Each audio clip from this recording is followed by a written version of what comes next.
गाया गाये। असम जैसी जगह उन लोगों के लिए ठीक है जिनको भूत प्रेत में दिलचस्पी हो। असम को भारत का काला जादू की राजधानी का खिताब भी मिला है। ऐसा कहा जाता है कि बहुत पहले दूर दूर से लोग यहाँ काला जादू सीखने आते थे। असम में यह भी माना जाता है कि अगर किसी ने काला जादू और मंत्र शक्ति में महारत हासिल कर ली है तो वो इंसान को जानवर में भी बदल सकता है। असम में नागांव नाग्योन नाम का एक छोटा सा गांव है। इस गांव में काले जादू की कोई सीमा नहीं। यहाँ जानवरों और पंछियों की बलि दी जाती है। सबसे ज्यादा हर अमावस की रात में शाम 6 से 9 बजे के बीच पंछियों की बलि दी जाती है। रात को तो जैसे इन मरे हुए पंछियों की बारिश होती है। बहादुर से बहादुर इंसान भी यह दृश्य देखकर डर जाए। वैज्ञानिक भी कभी इन चीजों का पता। यह वारदात कुछ 10 साल पहले की है। नागांव में अपने परिवार के साथ काया नामक लड़की रहती थी। वो 16 साल की स्कूल पढ़ने वाली युवती जिसके बचपन से ही आकर्षित रूप की चर्चा गांव भर में थी। गांव के कई मर्द काया की सुंदरता को देख मोहित हो जाते। उसका जवान हुस्न, नीली आंखें और गोरा रंग देखकर मर्दों की बुरी नज़र अक्सर उस पर रहती। एक दिन जब काया स्कूल से घर को लौट रही थी तब गांव के 4 आदमियों ने उसे अगवा कर लिया। अक्सर काया के आने जाने का समय उनको पता होता। वो 4 आदमी काया को एक छोटे से घर में ले गए और वहां 4 दिनों तक लगातार उसका रेप किया। 4 दिनों तक उन चारों ने काया को बहुत नोचा और उस पर अत्याचार भी किए। 5वें दिन तड़पते हुए काया ने दम तोड़ दिया। उन 4 आदमियों ने काया की लाश को उसी घर में जला दिया और उस घर को बंद कर दिया। गांव में किसी को पता भी नहीं चला इस दुर्घटना का। काया की लाश जलकर राख हो गई। अगले दिन काया की आत्मा एक भयानक रूप लेकर अपने कातिलों से बदला लेने गांव में आकर अपने उन 4 कातिलों को मार डालती है। इतने पर भी काया की आत्मा नहीं रुकती। वो गांववालों को भी अपनी मौत का जिम्मेदार समझती थी क्योंकि गांव में किसी ने भी उसके गुमशुदा होने पर कुछ नहीं किया। आधी रात को जैसे जोर से रोना और हंसना, बम्बू की लकड़ियों का कट कर गिरना, पायल की आवाज़ और घरों की छतों पर पत्थर फेंकना, यह सब काया की आत्मा का आतंक था। गांववालों ने तांत्रिक को बुलाया और तांत्रिक ने उसी घर में जहां काया की मौत हुई थी वहां जाकर मंत्रतंत्र फूके और काया की आत्मा को वश में किया। तांत्रिक ने एक अभिमंत्रित कील उस घर की एक दीवार पर ठोक दी जिससे काया की आत्मा उस घर में कैद हो गई। तांत्रिक ने गांव में सबको इस शापित घर से दूर रहने की चेतावनी दी। काफी सालों तक काया के आतंक से गांव मुक्त रहा। फिर एक दिन 2 सैनिक फैसल और किशन अपनी आर्मी की ट्रेनिंग खत्म करके अपने घर वापस जा रहे थे। रास्ते में नागांव से गुजरते हुए उनकी जीप अचानक उसी शापित घर के बाहर बदकिस्मती से बंद पड़ जाती है। फैसल ने किशन से कहा, रात बहुत हो चुकी है और दूर दूर तक कोई गांववाला नहीं दिखाई दे रहा। किशन ने जवाब दिया, हाँ यार फैसल, इतनी रात को कौन हमारी मदद करने आएगा। वो दोनों बात कर ही रहे थे कि एक बूढ़ा आदमी हाथ में लाठी लेकर उनके सामने से गुजर रहा था।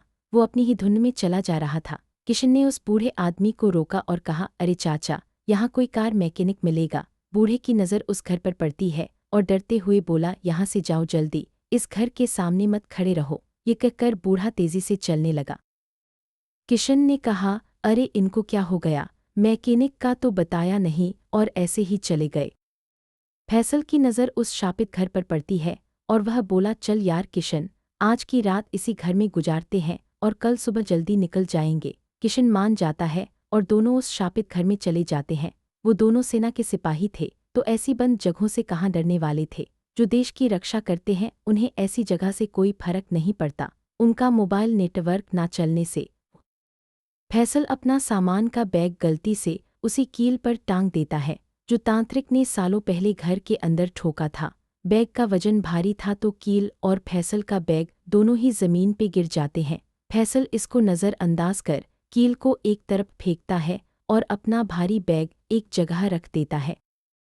दोनों सो गए और 1 घंटे बाद एक लड़की की जोर से रोने की आवाज़ें आने लगी। किशन की नींद खुली और उसने देखा कि एक लड़की बहुत डरावने भूतिया रूप में उसके सामने खड़ी थी। फैसल की गलती से काया की आत्मा आज़ाद हो गई और अब वो किशन के सामने खड़ी थी। काया ने गुस्से से बोला, चले जाओ वरना तुम भी मरोगे। किशन एक आर्मी सैनिक होने के नाते नहीं डरा।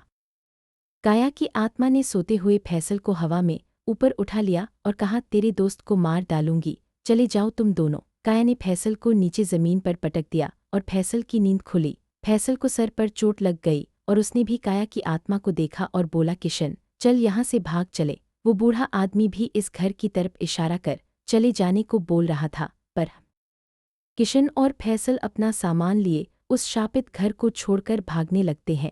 रास्ते में उन्हें एक गांव दिखा और वहां स्थित एक शिव मंदिर भी।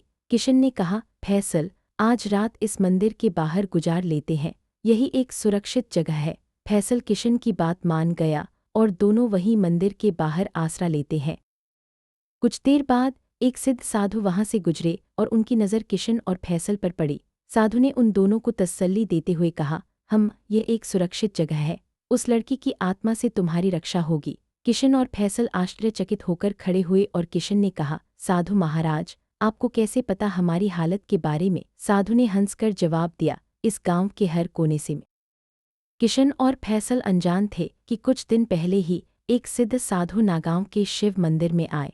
काले जादू से पीड़ित लोगों की मदद और अपनी सिद्धियों से वो अतृप्त आत्मा को मुक्ति दिलाते थे, इसलिए उन दोनों की हालत साधु देखते ही पहचान गए। किशन और फैसल ने अपने साथ हुई भूतिया घटना के बारे में साधु को सब बताया। साधु ने सब सुनकर कहा, तुम दोनों इस नागांव के भूतिया किस्सों से अनजान हो, तुम्हारा भूत प्रेतों से कभी सामना नहीं हुआ, इसलिए उस घर में चले गए। तुम दोनों अभी मेरे साथ उस घर में चलो, क्योंकि ऐसी आत्माएं इतनी आसानी से पीछा नहीं छोड़ती। फैसल, किशन और साधु उस घर में जाते हैं। घर के अंदर जाते ही साधु की नज़र जमीन पे गिरे उस कील पर गई। उस कील को हाथ में लेकर साधु ने अपनी दिव्य दृष्टि से कील और उस आत्मा का रहस्य पता लगाया। फैसल ने कहा, अरे ये तो वही कील है जिस पर मैंने अपने भारी बैग टांगा था और वजन के कारण ही कील और बैग जमीन पर गिर गए। इस साधु ने कहा, यही तो गलत हुआ और वो आत्मा आज़ाद हो गई। इस कील ने उसे इस घर में बांध रखा था। यह एक शापित घर है और इस शापित घर में कैद आत्मा का नाम है काया। साधु ने उस शापित घर और काया की दर्दनाक कहानी किशन और फैसल को सुनाई। किशन और फैसल सुनकर बहुत दुखी हुए। किशन ने साधु से पूछा, तो अब क्या किया जाए साधु महाराज? साधु ने जवाब दिया, एक उपाय है। फैसल ने कहा, आप जो कहो साधु महाराज, अब तो हम भी उस लड़की की आत्मा को मुक्ति दिलाना चाहते हैं। इस साधु ने कहा, जब किसी इंसान के मरने के बाद अगर उसके अंतिम विधि या श्राद्ध के पूरे नियम ना किए हों तो उसकी आत्मा भटकती है, और यह तो नाबालिग लड़की की आत्मा है। इससे पहले कि काया आतंक मचाए, उसके शरीर की राख और हड्डियां इसी घर में है। उन्हें ढूंढो और इस खाली कलश में डाल दो और यह गंगा जल भी उसकी राख पर छिड़ककर बंद कर देना। साधु ने खाली कलश किशन को दिया और गंगा जल वाला कलश फैसल को। किशन और फैसल अपने मोबाइल की टॉर्च लाइट चालू कर काया की राख ढूंढने लगे और दूसरी तरफ काया की आत्मा गांव में फिर से तबाही शुरू कर देती है। कुछ देर बाद उन दोनों को एक कोने में काया की राख और हड्डियां मिली। किशन ने काया की राख को खाली कलश में डाल दिया और फैसल ने उस पर गंगाजल छिड़क दिया। इस काम को करते करते पूरी रात निकल गई और दिन भी चढ़ गया। दोनों उस कलश को साधु के पास ले गए। साधु ने कहा, अब हमें इन अस्थियों को जल में विसर्जित करना होगा, तभी काया की आत्मा को मुक्ति मिलेगी। साधु, किशन और फैसल गांव के शिव मंदिर में काया की आत्मा शांति के लिए हवन करते हैं, फिर मंदिर के पीछे की नदी में काया की अस्थि विसर्जन कर देते हैं। काया की आत्मा उस वक्त अपने इंसानी रूप में आकर किशन और फैसल से कहती है, आप दोनों का बहुत धन्यवाद। दुनिया में मेरी जैसी बहुत लड़कियां हैं जिनको इंसाफ नहीं मिलता और सालों तक भटकती हैं। यह कहकर काया की आत्मा गायब हो जाती है। इस प्रकार काया की आत्मा हमेशा के लिए मुक्त हो जाती है। दोस्तों, अगर आपको कहानी अच्छी लगी हो तो चैनल को लाइक, शेयर और सब्सक्राइब करें।